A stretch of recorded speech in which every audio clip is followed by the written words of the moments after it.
বাস্তব একটি ঘটনা, সময় থাকলে শুনে যাবেন। গ্রামের একটা গরিব ছেলে একটা গরিব মেয়েকে বিয়ে করলো। বিয়ের পরে ছেলেটি মেয়েটিকে জিজ্ঞাসা করলো, আচ্ছা তোমার জীবনে কি কোনো স্বপ্ন আছে?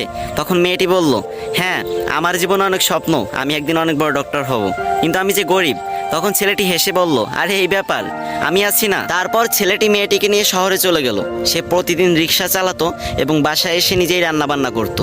এদিকে মেয়েটি পড়াশোনা করতে লাগলো। এরকম করতে করতে মেয়েটি একসময় ডক্টর হয়ে গেল।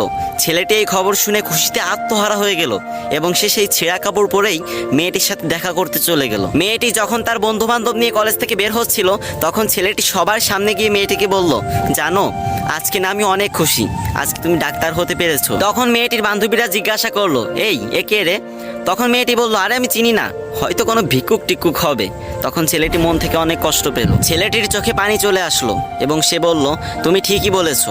তুমি জানো আমি তোমার পরীক্ষার টাকা জোগাড় করতে গিয়ে ভিক্ষা পর্যন্ত করেছি। আজ তুমি আমাকে চিনতে পারতেছো না? আমি তোমার স্বামী। এই কথা বলার সাথে সাথে মেয়েটি ছেলেটিকে একটা থাপ্পড় মেরে দিল এবং বলল, তোর সাহস তো কম না, তুই তখন থেকে যা ইচ্ছা তাই বলে যাচ্ছিস। আর আমি একটা ডাক্তার, তোর মতো ফকির আমার স্বামী হতে যাবে কেন? ছি। এরপর মেয়েটির একটি চাকরি হলো, আস্তে আস্তে টাকা পয়সা বাড়ি গাড়ি সবকিছুই হলো, কিন্তু ছেলেটা গরিবই রয়ে গেল। কি বুঝলেন? ওই যে গ্রাম বাংলা একটা কথা আছে না, ভালা মানুষের দাম নাই, উপকারীরা বাঘে খায়।